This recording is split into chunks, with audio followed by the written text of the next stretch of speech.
In this program, we'll see how in March, the Allied forces face fanatical Nazi resistance.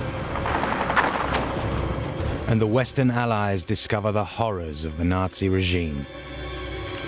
In April, the Americans finally land on Japanese soil, but at great cost to life on both sides.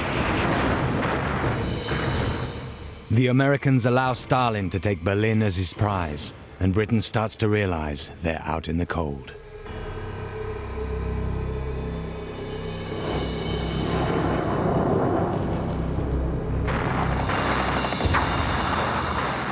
By March, the Western Allies were fighting in Germany. They had crushed Hitler's last desperate attempt to alter the outcome of the war in Europe at the Battle of the Bulge. Winning had been very costly, so the Allies continued to push on, but cautiously. Everyone thinks that once the Battle of the Bulge is over, that there's then a great lull. Well, there isn't. There are two massive offensives going on. First of all, in the south, the Americans are battering away, and the British and the Canadians are actually fighting in northern Germany, taking really serious casualties until they close up on the Rhine by March. If you look at the casualties that are suffered by the Allies in that period, in that winter fighting, it's actually quite bitter, brutal fighting.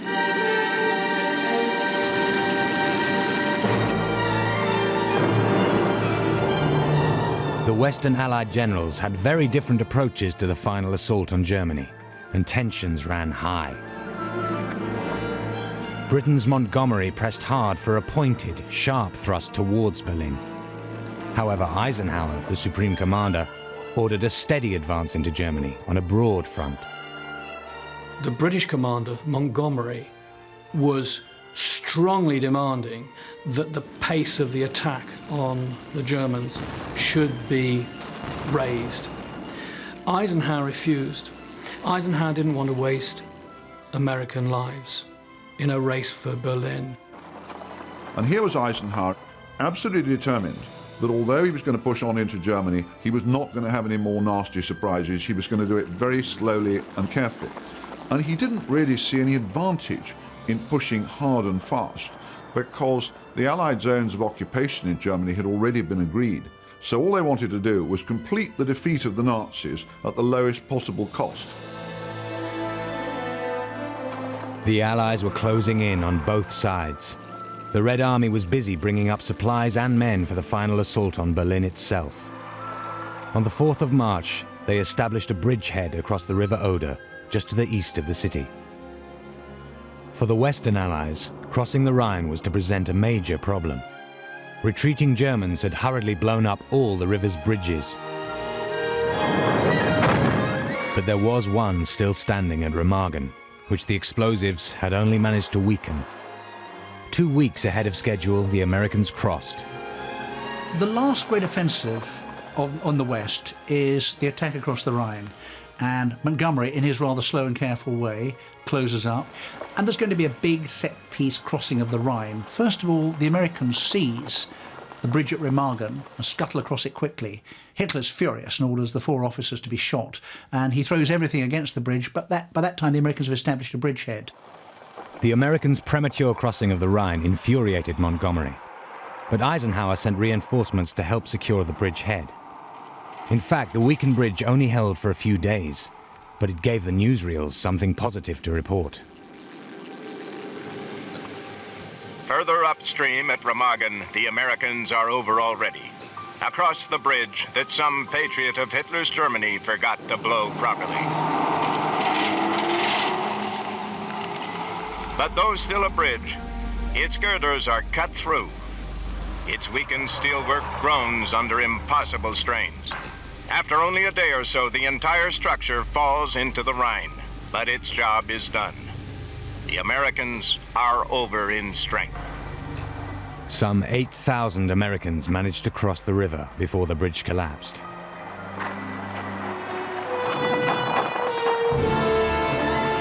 The Nazis were prepared to defend their homeland to the last, but they were desperately short of men and firepower. This situation was made worse by Hitler's determination to fight on too many fronts, including the one in Italy, its former ally. Sicily was invaded by the Western Allies in July 1943. Soon after, Mussolini was deposed. The new Italian government surrendered just before the main Allied invasion of Italy started. We assumed when we entered Italy at the time of the Italian surrender in October 1943 that we would simply advance up Italy. And suddenly we read Hitler's own orders saying that the Germans will put up a fight. One of the other forgotten fronts that the Germans have to cope with, and the Allies cope with, is Italy. And someone called it the tough old gut, because Churchill had said something like, it's the soft underbelly of Europe. Well, it wasn't. And the Germans actually fought very hard in a 600-day campaign, nearly 2 years. At the end of the day, it actually, ironically, causes the Germans more harm than the Allies, because it gives the Germans 500,000 casualties. So it's a diversion, and if you like, a bleeding sore to Hitler. Through March, the preparations for the crossing of the Rhine continued. Churchill insisted on seeing the operation personally, despite concerns over his safety. Working as an engineer was William Lowbridge. I was in the front of the assault in crossing the Rhine. It was our job to bulldoze the ramps down to the river. The Germans were firing heavily at us. There was a huge explosion at one point. I looked behind. 24 men had been hit by a shell that had landed yards away.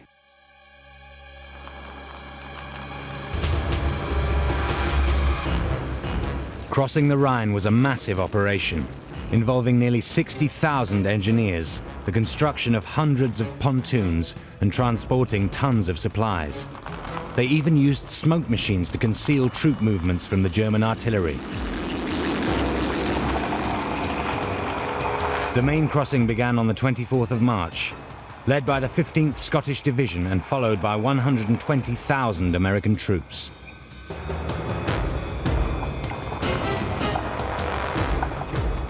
At the same time, a massive operation to land paratroopers and gliders behind enemy lines commenced. These courageous men faced fierce ground fire and suffered serious losses.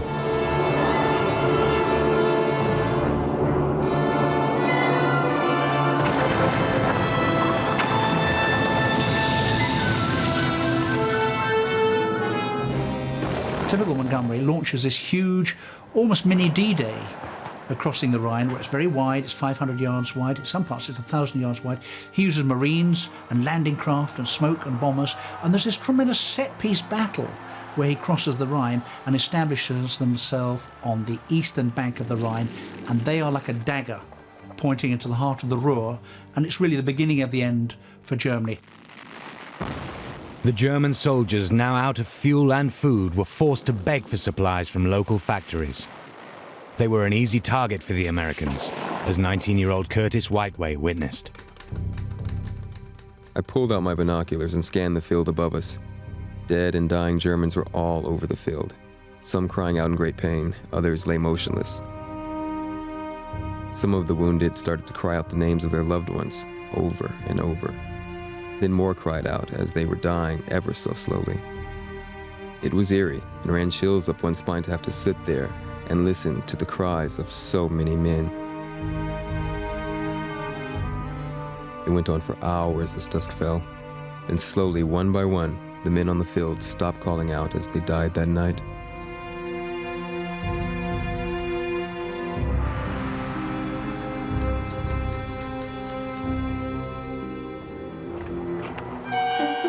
Now on the other side of the Rhine, the Western Allies did not rush for Berlin. Instead, they moved forward cautiously. They did not want to throw away their men's lives when the end was in sight. When you had this overwhelming superiority of firepower, of artillery and air power, it was a perfectly natural feeling that if you're infantry soldiers and you're marching along a road and you come under fire, well, there are two ways of doing it. Either you can be a hero and you can get up and throw yourself at the enemy, as a few people did, and most of them were killed, or you can sit there in the ditch by the road and call on the radio for huge artillery bombardment or airstrikes, which will probably winkle out the Germans in a few hours or a few days and may well save your neck.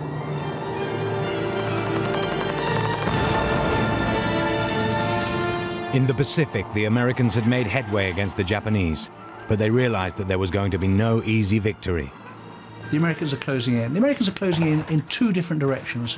One, in the central Pacific, the US Navy is pushing in, heading for the Japanese islands. And then down in the south, you've got MacArthur sweeping up through the Philippines. And these two prongs are pushing in. The island of Iwo Jima was secured by the 26th of March. The Japanese were also under attack in Burma. British and Indian troops had turned up the pressure. Their strategic aim was to open up a vital supply route into China. By mid-March, they'd recaptured the city of Mandalay.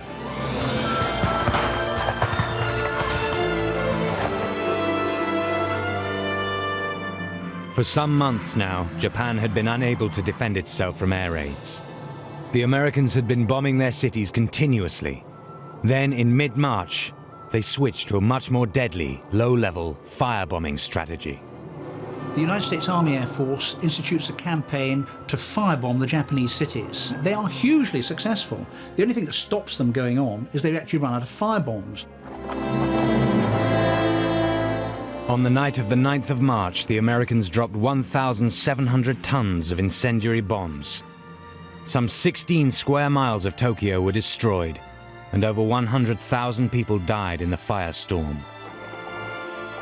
It was the most destructive conventional raid of the war against Japan. The American public were very aware of the firebombing of Tokyo, and the public reaction was largely very positive. It's really interesting to see how American public attitudes towards the use of immense violence against civilians altered during the war. When the war broke out, Roosevelt's first public intervention was to plead for all sides not to descend to the barbarity of attacking civilians.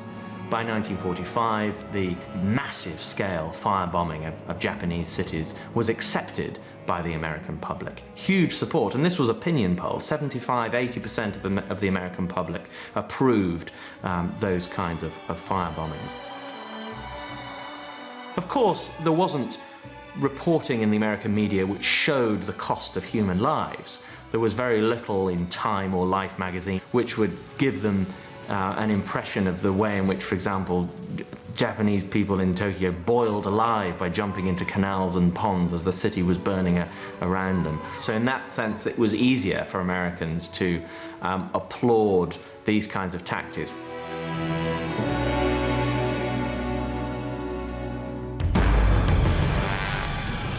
In the Pacific, on the 1st of April, the Americans started their invasion of the island of Okinawa.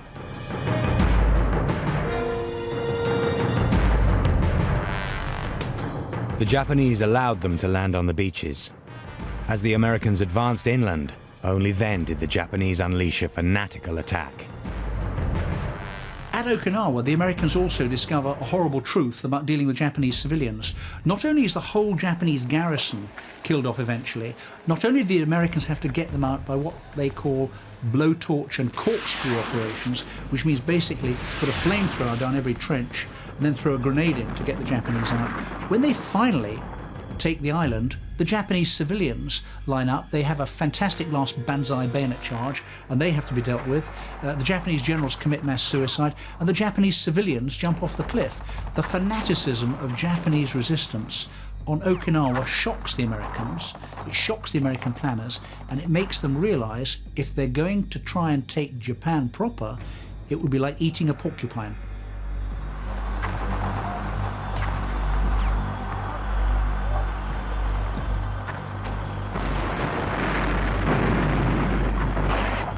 Fighting in the Pacific and Asia would continue for a further 4 months.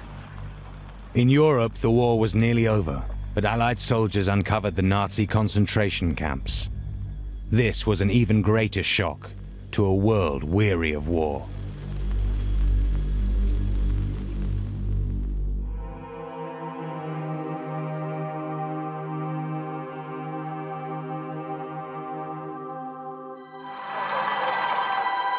In Germany, advancing Allies found a demoralized and impoverished population, and an army that knew it was defeated.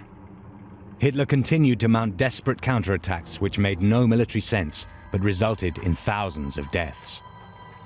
And he ordered retreating forces to destroy as much as they could, blowing up dams and burning buildings.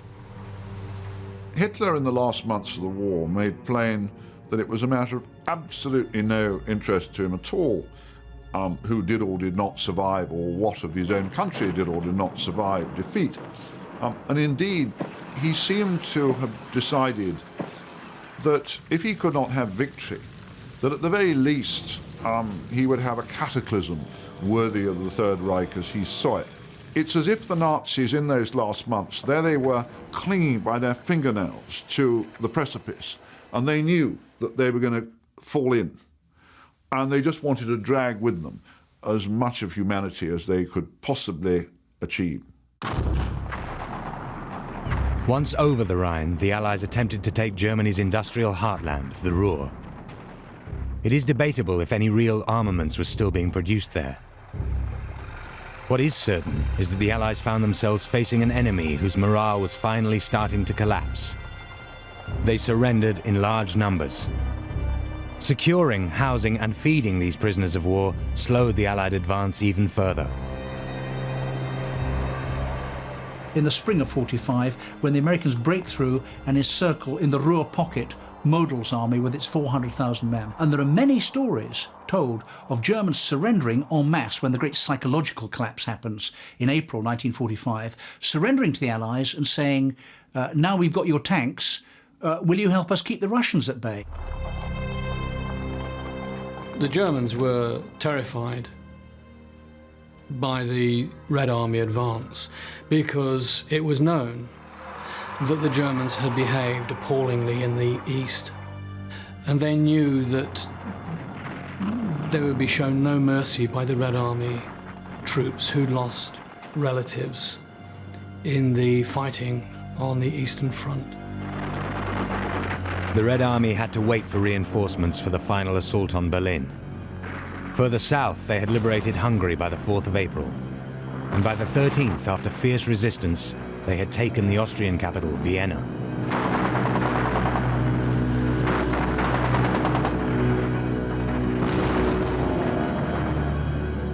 As the Nazis retreated, they forced millions of prisoners to march back into Germany, rather than allow them to be liberated by the advancing Allies. The Western Allied prisoners had been reasonably well treated during captivity. Now, they found themselves in the same situation as those the Third Reich deemed second-class citizens. Poles, Russians, Gypsies, and other so-called antisocial groups. All were forced on infamous death marches to new camps. 2 weeks later, we were on the move again, this time in cattle trucks southwards to the satellite camps of Buchenwald near Leipzig. But not for long. Soon we were being forced east. We could hear the Americans bombing. After no food, water, or sleep for 3 days, we were wildly hallucinating. It was at this moment 4 of us decided to escape, even though we knew we'd be shot if the sniffer dogs found us. But it didn't matter. Leaving ourselves to the fate of God, we lay hidden in a ditch by the side of the road. Miraculously, the dogs missed us.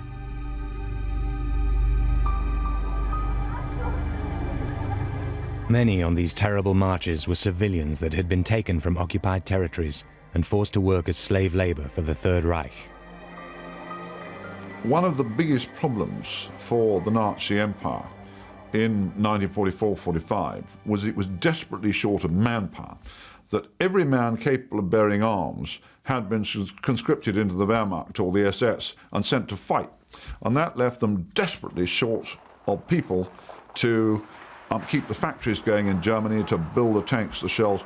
The only way that they could keep the factories going was by using slaves, conscripted labourers. There were 7.5 million or so labourers, foreign labourers in Germany by the end of the later stages of the Second World War. They were extremely badly treated. Many of them died in terrible circumstances, particularly in places like Camp Dora, where the V-2 rocket was manufactured. It is estimated that by the end of the war, the Germans held as many as 10 million men, women, and children as prisoners. The Nazis also killed at least 3 million Russian prisoners, 3 million, in concentration camps, slave labor camps. And by 1945, imprisonment had become the largest single industry in the Reich. The Nazis were also holding millions of Jews captive, who they planned to kill in the gas chambers of the extermination camps. Though Auschwitz had been found by the Red Army at the end of January, its horrors hadn't been made public in the West. Then, on the 15th of April, the Western Allies entered Belsen. There had been certainly some knowledge, rumours in the press about the concentration camps in Germany, what was happening to the Jews. But it was really the liberation of Belsen which absolutely shocked. I think nothing had prepared anyone for the horrors that there were there. And they were shown on newsreel, I think on Pathé News. And there was very much the feeling that people must see these. They had a responsibility to see the inhumanity of mankind and, of course, in a sense, a justification of why they had been fighting Germany. You know, they were fighting evil, and this was the manifestation of that.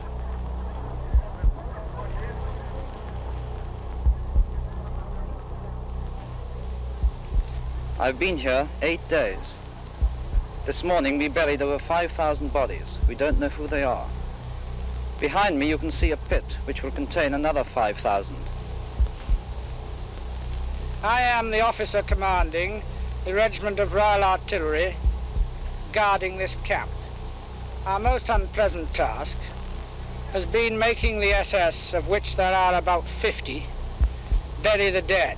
Up to press, we have buried about 17,000 people.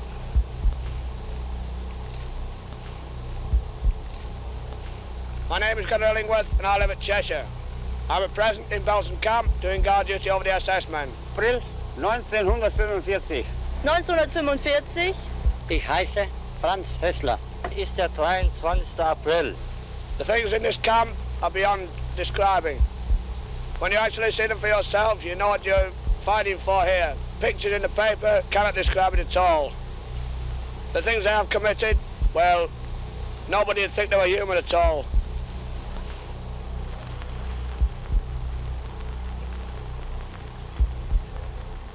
For some, the impact of what they saw was overwhelming. Of course, there'd always been stories about Nazi atrocities, but Belsen really brought it home. Belsen was a terrible shock to absolutely everybody. Another camp, Buchenwald, revealed more atrocities. And then on the 29th, Dachau was liberated. The press and politicians were taken to these camps. It was widely reported, and even department stores put up displays of what had been uncovered. Swan and Edgar department store at Piccadilly Circus. They cleared their ground floor and brought in the first photographs of concentration camps when the photographs were released in 1945. The newspapers and the radio urged us that we should brave it and go and look at the pictures.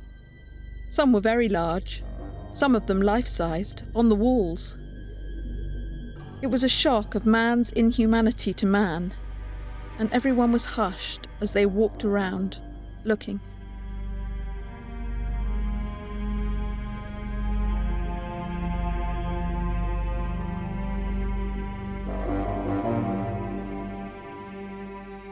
In the House of Commons, Churchill spoke for the nation, saying, "No words can express our horror." But the discovery of Belsen galvanized the Allies to deal the final blow to the heart of the Nazi regime.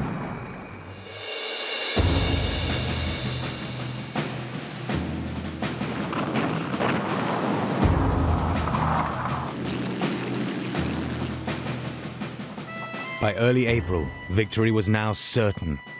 The Red Army had amassed 2.5 million men at the River Oder. Also within sight of Berlin was the US Army. By the 12th of April, they had crossed the River Elbe near the town of Magdeburg. But then, just a short distance from Berlin, the Americans paused.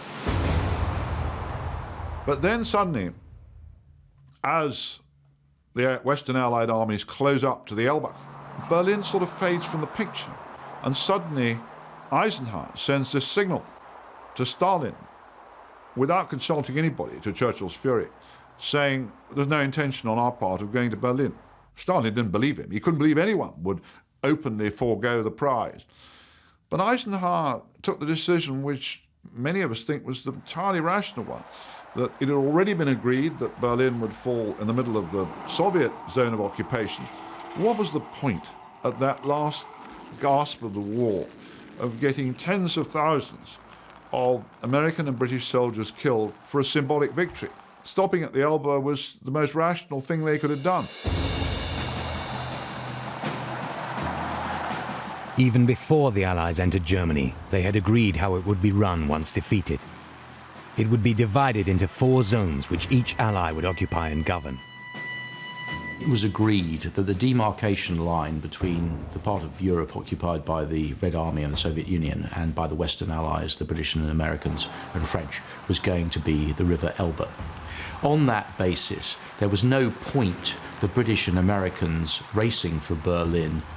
On the other hand, Stalin didn't trust the British and Americans, and he thought that they would make a last-minute rush for Berlin if he didn't get there first.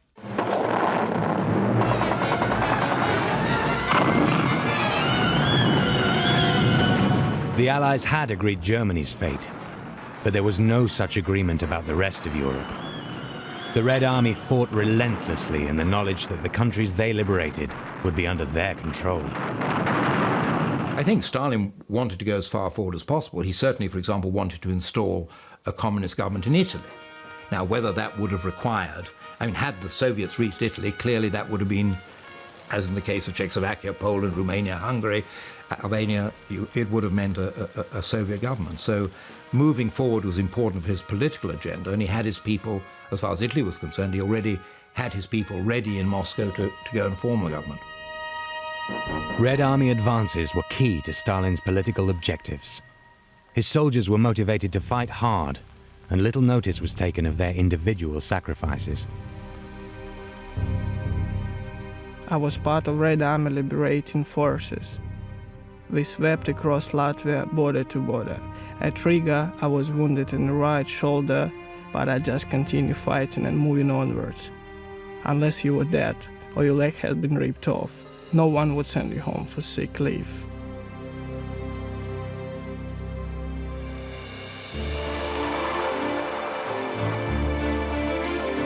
The Western Allies took Nuremberg on the 17th of April and were now deep into eastern Germany.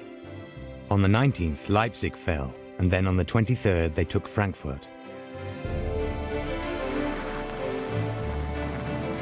Goering, based with most of the military staff at Hitler's Alpine retreat, was disgusted at the loss of Frankfurt. Enraged, he sent the Führer a telegram demanding his resignation. In response, Hitler ordered Goering's arrest, but he was ignored. The final days for Hitler in April 1945 must be dreadful, because his world has come apart. He's got this Götterdämmerung on the twilight of the gods. He's bringing the German people down in flames, and right at the end, his Nazi party colleagues betray him. Totally. Goering says, "My Führer, as you're trapped in Berlin, I will set up and run the Nazi party from down here." Berlin was in ruins. There was no electricity and no water. But it was the symbolic prize that Stalin wanted for the Soviet Union. He set 2 of his generals on a race to take the city. Stalin was determined to throw the Red Army towards Berlin as fast as possible, and he had a brilliant way of doing this. He took 2 of his commanders aside, Zhukov and Konev, and without quite saying so in explicit terms, he let it be known that one of them was going to be known as the victor. And it was up to them to race to Berlin, to smash through the German defences, and whoever won, won.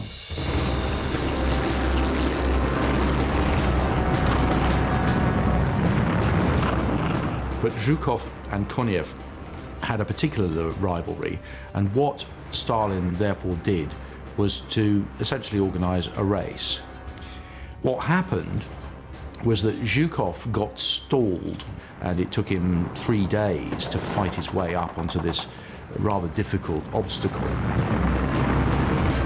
His men struggled through sodden ground covered in landmines.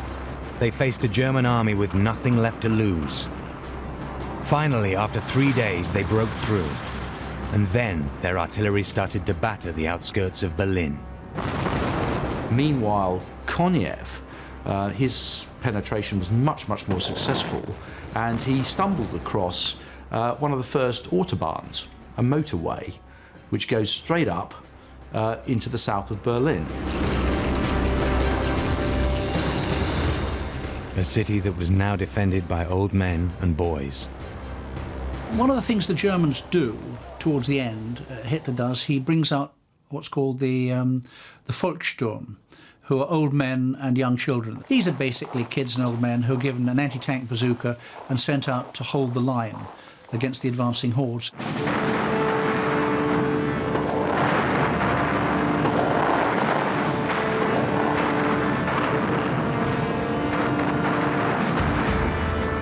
On the 21st of April, Zhukov's army started its final assault on Berlin. The two generals had massed nearly 500,000 men against just 45,000 German troops, 40,000 old men and 3,000 children.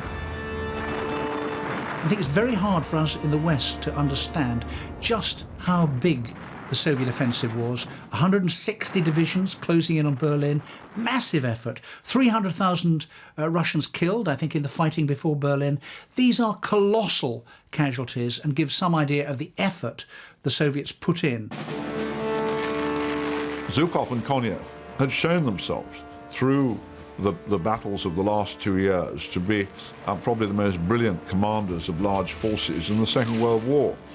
And yet, in their burning impatience and rivalry to be the first into Berlin, goaded by Stalin all the time, saying which of you is going to become the hero of the Berlin battle, they threw away their lives, their men, with a recklessness that no Allied commander would have dreamed of.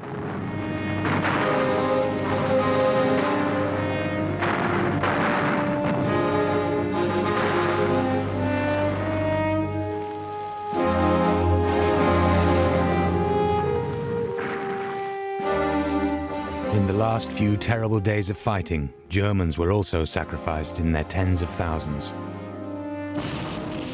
Those not killed by the Red Army's onslaught were executed by the SS if they dared to hide from the fighting to save their own life. And there's one very good story told about a young lad who's in the front line fighting for Berlin, and his house is just 2 blocks away. So he leaves the front line just to see his mum. He's not deserting, he's just going to see her and go back again. And on the way, 1 block away, he's stopped by a Nazi Party official or a Gestapo chap who says, "Who are you doing? What are you doing?" And he's hanged on a lamppost, a block from his mother's house, as an example, allegedly, to all the rest who might desert. Of course, they won't, because they're fighting for their lives, with a sign around his neck saying, "I'm a deserter." And that's one of the many tragic little stories of Berlin and the young fighters of Berlin in the last days, many of whom actually died in the rubble.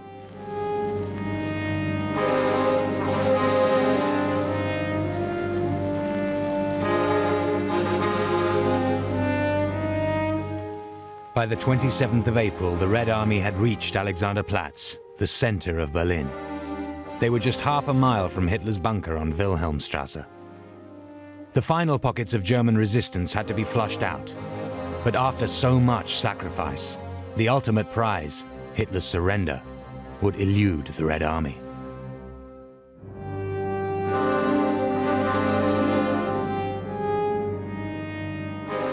For 4 long years, the Eastern and Western Allied soldiers had fought the Nazis. Finally, the two Allied forces met face to face at Torgau on the River Elbe.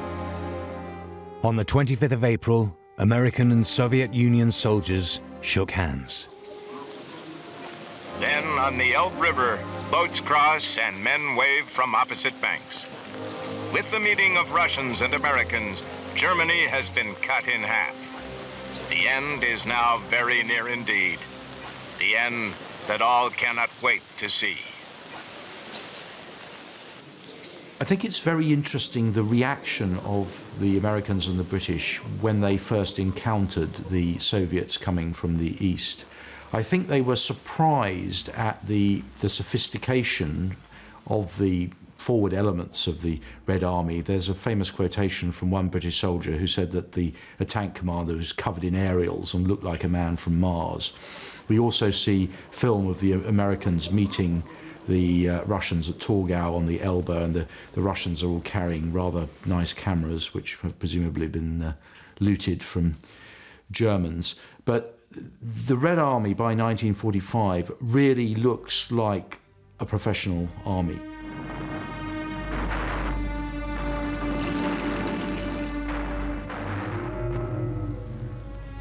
The Allied generals had ignored the agreed zones of occupation in order to beat Germany.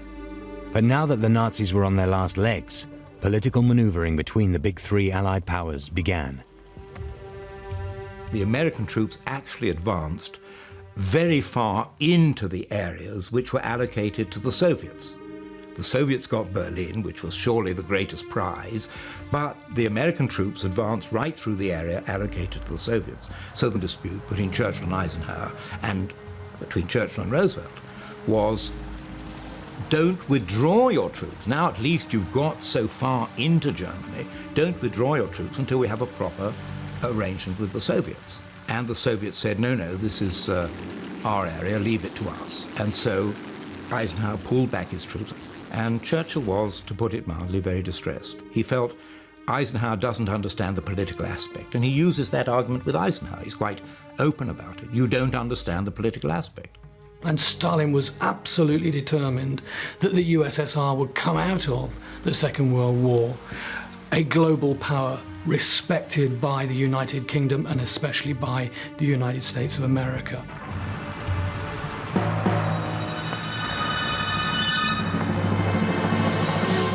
The only thing that Churchill was able to do, and that was when we learnt that the Soviets were planning to enter Denmark and to control the whole of the Baltic. And therefore, Churchill ordered Montgomery to go straight across north of Berlin, ignore Berlin, go to the Baltic shore, and cut the Soviets off from Denmark. So that was one area where, if you like, the British policy of minimizing the Soviet advantage in the last months and weeks of the war was effective.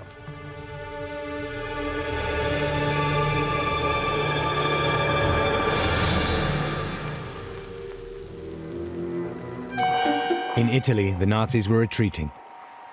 With his protectors gone, Mussolini, the fascist dictator, was flushed out by Italian resistance forces. They captured and shot him and his mistress, Clara Petacci, on the 28th of April. Their bodies were put on public display in Milan. In Germany, the Nazis were also facing their last few days.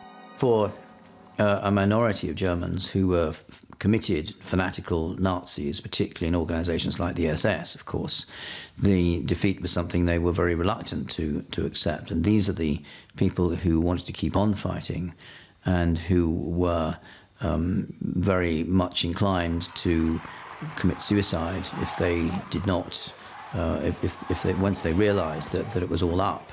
Something between 10 and 20% of all the senior Nazi leaders killed themselves, the regional leaders, the Gauleiter, the top members of the SS. So a large number of the top echelons of the most committed and fanatical Nazis saw absolutely no future and thought that they were dying a kind of sacrificial death for Germany.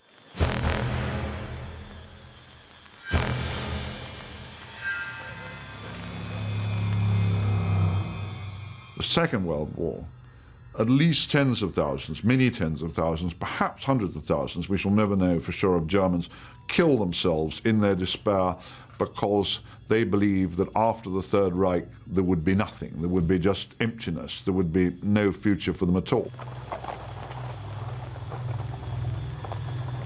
A teenage girl wrote in her diary about the terrible price some women had to pay in defeat. She was 17 and she described very vividly service with the Nazi labor service, and then how she and her sister were cowering in their apartment in Berlin with their parents when the Red Army burst in. And both the girls were repeatedly raped. And the girl wrote in her diary, and I was still not yet 18. And when the Red soldiers left, and the family were left sobbing, their mother said to them, "Your honour is gone, you have nothing left to live for. You can only die." Their own mother took these girls up on the roof of their apartment building and told them to jump, while their father stood on the pavement underneath and implored them not to. Well, in the end, after 10 minutes, the girls burst into tears and ran back in the building and survived.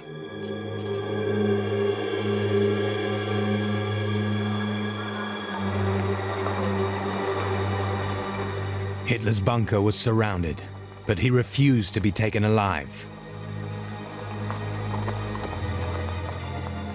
On the 29th of April, Hitler wrote his last will and testament. He then married his mistress, Eva Braun. And he then discovers, just before he commits suicide, that Himmler, the Trauerheimlich, has actually set up quite illicit peace talks with the Swedes. And Hitler, in his rage and his bunker right at the end of the day, realises his old trusted colleagues have betrayed him.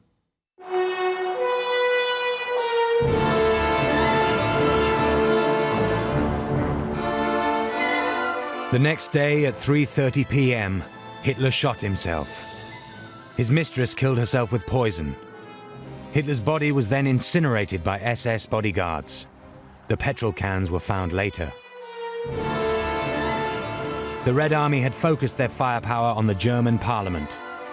It's particularly interesting that they went not for the chancellery below which the Führer's bunker was. They actually went for the Reichstag, the old German parliament building. Now, actually, the Reichstag had been gutted by fire in 1933, so it was a ruin. But on the front of the Reichstag, it says, over the entrance, it says, "Dem deutschen Volk," to the German people. And I think that symbolism may have been one reason why the Russians made that the target which would certify victory, because it was their revenge against the Germans. Also, of course, the Reichstag was a huge building. It was relatively isolated. It's surrounded by quite open terrain. Thousands of fanatical Nazis had dug in around the Reichstag. They wanted to die defending the glory of Germany. The Red Army soldiers had to fight each and every one to take this last remaining symbol of the German state. Then finally, late in the evening of the 30th of April, two men climbed into the remaining shell of what had once been Germany's parliament and hoisted the red victory banner. The film shows the red flag, the famous victory banner, being hoisted over the Reichstag. Now, the film is a reconstruction because when the flag was actually hoisted, it was dark. It was the night of the 30th of April.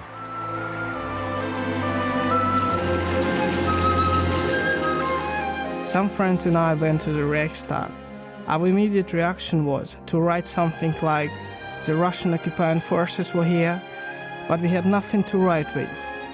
But I was proud of my country and my army. We had managed to free so many people from the fascists.